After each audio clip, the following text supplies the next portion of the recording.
So hi there, welcome to another episode of Fact Fiend Focus, something new we're trying on the channel, where we just, focus in on all that dumb stuff we mention in videos that people seem to like. And today we're talking about movie extras who ate shit the hardest.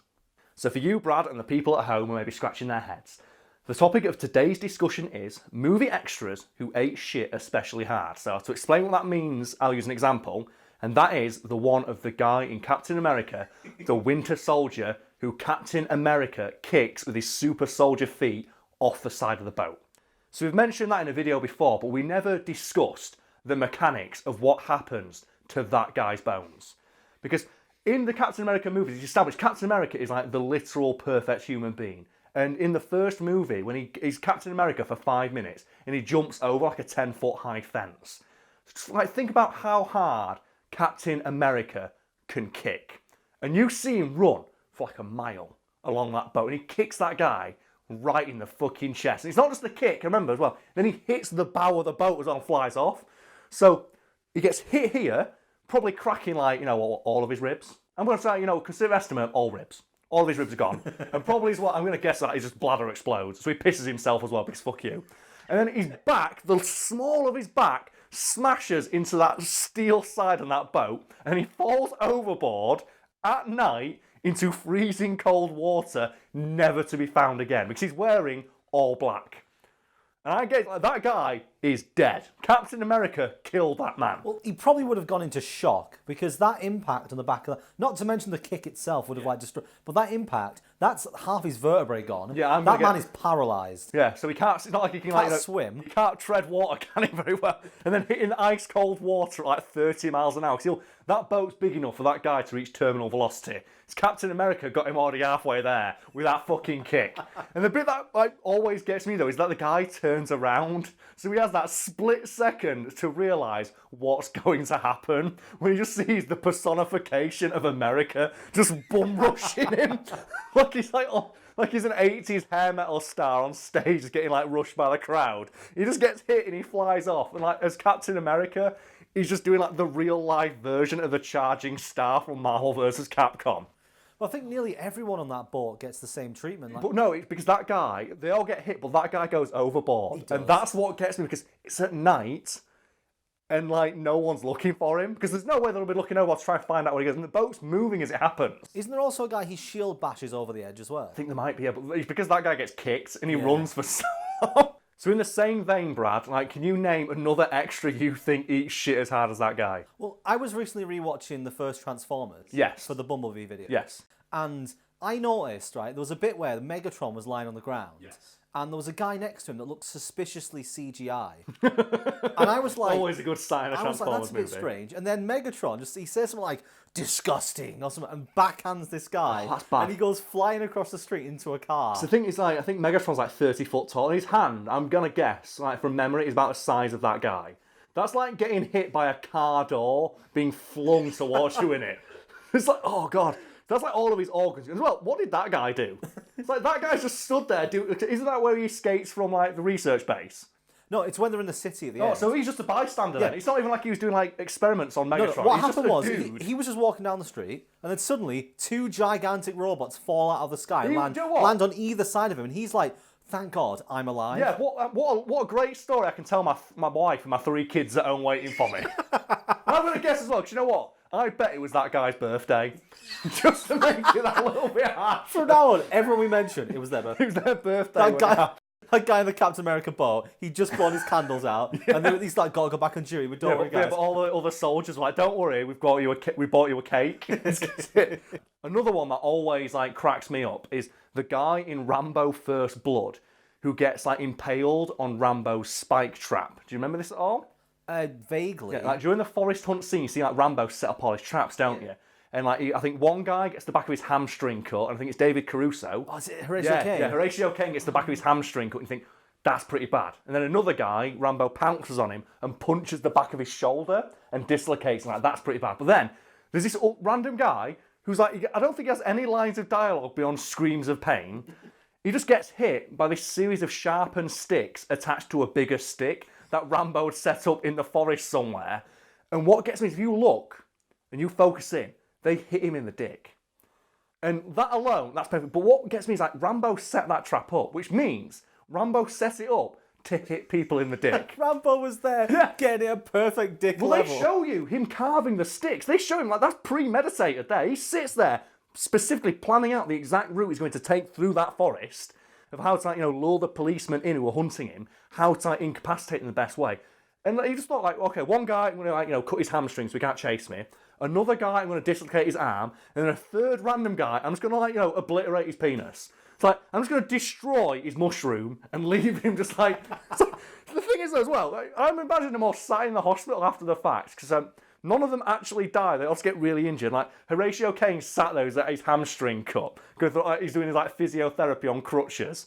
And then, like, the guy who got, like, his shoulder arm dislocated is there in a sling drinking a cup of coffee. And we look over and just see the guy who's got the full crotch cast, like in Futurama, after they get, like, just sexed by those giant Amazon women. They go, it could have been fucking worse, couldn't it? That guy's trying really hard not to get aroused, because he'll pop his stitches and the end of his dick will fall off. Thing, at that point, Brad, wouldn't you rather just have Rambo kill you? It's like you in that moment, you think to yourself, like, I'm now going to have to go through, like, 15 months of physiotherapy, learning how to piss out of a dick they sewed on back to front. I just think, just shoot me now, my life's over. My initial thought there is, like, if I was in that, like, if I was one of those police, and I was trying to hunt this guy down, when I find out... I'd give up immediately, When I find out he is specifically making devices to go for the dick, I'm gone. Yeah, that's like, the thing, like, they call in the army, don't they, to try and kill him. And they say, like, he injured some police officers, and say, how do you want... Oh, yeah, he built a trap that specifically put sharpened, pointy, dirty sticks directly in his testicles. I'd be like, you know what? I'll let him go. I'm done. I'm not doing this. And the highly trained military soldiers, like, no, there's a certain point... You're trained, like, to, like, hunt down someone, like, shoot them, but you're not trained to deal with, like, dick wounds. Okay, so let's move on from Rambo, Brad. Have you got any more examples of people who, like, eat shit super hard? Well, I don't know if she counts as an extra. Okay. But that babysitter woman in Jurassic World, the one who did nothing wrong, she gets eaten by 2 dinosaurs. That's the thing. She does nothing wrong. Yeah, and like I said, she gets eaten by 2 dinosaurs at once. It's so mean because, like, she gets, like, eaten by, like, the weird, like, pterodactyl thing. You think that's bad enough, and then the Mosasaurus comes out and eats them both. I want to know, so what did that pterodactyl do? The pterodactyl also gets eaten. So, like, that's very obviously a nod to that dickhead lawyer in Jurassic Park 1 who gets eaten by the dinosaur. But that lawyer is a bellend. Like, obviously, he's completely right because he's suing John Hammond because workers died in his dinosaur theme park. But at the same time, he's a smarmy, dickish character. So you're kind of okay with him being eaten by a dinosaur. What does that lady do except her fucking job? While we're on the topic of Jurassic World, there's that other guy who's with Chris Pratt when the Indominus breaks out, and he's hiding behind one of the cars. Yeah. And the Indominus throws it out of the way and just bites him in half. Just because they wanted to demonstrate the power of the Indominus. Yeah, we already know dinosaurs can do that. That's literally happened in the first movie. That guy didn't deserve it. But that poor lady, though, because as well, she screams the entire time it's happening, because in her head she's like, what did I do to deserve this? I'm a fucking glorified secretary babysitting for my dickhead boss who can't be arsed looking after her own fucking, like, nephews. So that's 4, isn't it, we've come up with so far. Yeah. So I feel like 5's a nice round number, so we should end this with what like the example that inspired this topic for me, and that is the film Ip Man. Have you seen that? I don't think so. It's a martial arts film starring Donnie Yen, and there's a fight scene in the middle of that where Donnie Yen fights, like, I think 10 karate men, all in, like, karate gis, as, like, to show off how, like, badass he is. And just in the middle of that fight scene, randomly, one of the guys gets punched in the face about 300 million times. So I'm not exaggerating when I say this guy gets punched so many times. It's so random. Because, like, it's a move that Donnie Yen does throughout that series where he just does, like, multiple rapid punches. He does, like, Saitama's consecutive normal punches entirely localised on this guy's face. And the thing is, he's an unnamed extra who's just trying to fight. And other people, I think one guy gets his leg broken, another guy gets put, and then there's another guy right at the end who gets punched in the head, top of the head by, like, and you think, well, Donnie Yen, he holds, like, his knuckle out like that when he does it. So he's, like, proper punching this guy. But this one guy in the middle of the fight scene, he's just, it's like, what did he do? He's just trying out, like the guy who broke his leg gets off easier because at the very least he can see. It's so bad. It's like, usually in a film, when you have that trope happen, like the hero versus multiple people, they always get dispatched in, like, 1 or 2 blows, don't they, to show how powerful the hero is.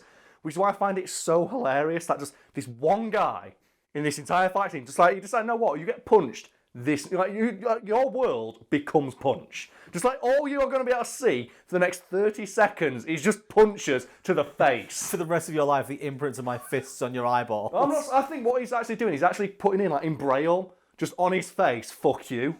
Because, like, as well, like, the best part is everyone watching just lets it happen. There are 9 other people in that fight who just watch this guy, who presumably is a friend, just get punched so much. And just Donnie Yen just doesn't stop. He just punches forever. And I think the only reason he does stop is because he realises there's more people he needs to beat up. And I think if that was the last guy he fought, he'd still be punching. That'd be the rest of the film. Just Donnie Yen doing nothing but punch that extra till he's just a puddle in the ground. So we should probably throw this out to the audience to end on, because when we were discussing today what topic should we talk about, when we mentioned this, we went, oh man, there are so many good ones. Like when you mentioned like that Megatron guy, and I forgot that Megatron just like pimp slaps someone and they just die. Or like when I forgot, like, oh yeah, in Rambo, that guy just gets hit in the dick. So yeah, audience at home, 1, let us know if you like this new format of video we're doing. 2, let us know about like, any other extras who eat shit especially hard in a movie. Yeah, but stick in the comments section. I'll watch through some. Well, people like it. We might do a sequel to it. Do a revisited. Yeah, we could just do another, because I love talking about shit like this and we could talk about it all day. So I think we originally had like 10, 15 possible subjects to talk about, but we thought, no, we'll narrow it down. It's 5. And we've got to end on that Donnie Yen man, because holy balls does that guy eat shit. The one I want someone to get one in the comments somewhere, right? It's where someone just gets hit by something so hard, they just disappear into a wall. Well, no, that's one of the ones we didn't mention, isn't it? The guy in District 9 who gets hit with the pig. Oh, God, the guy who gets hit by the telekinetically levitated pig that gets fired at him, and it just... There's just something really funny about when like someone just gets blasted ragdoll straight into like, it's more the fact though that gets written on that guy's tombstone. Like his wife later that day gets a phone call saying, yeah, your husband's dead, and she's like, oh my god, how did it happen? So well, actually, a guy in an alien mech suit fired a pig at him, and we couldn't find him. The last anyone saw him was on a radar screen, just heading out to sea. So we're really sorry, we'll try and find the body.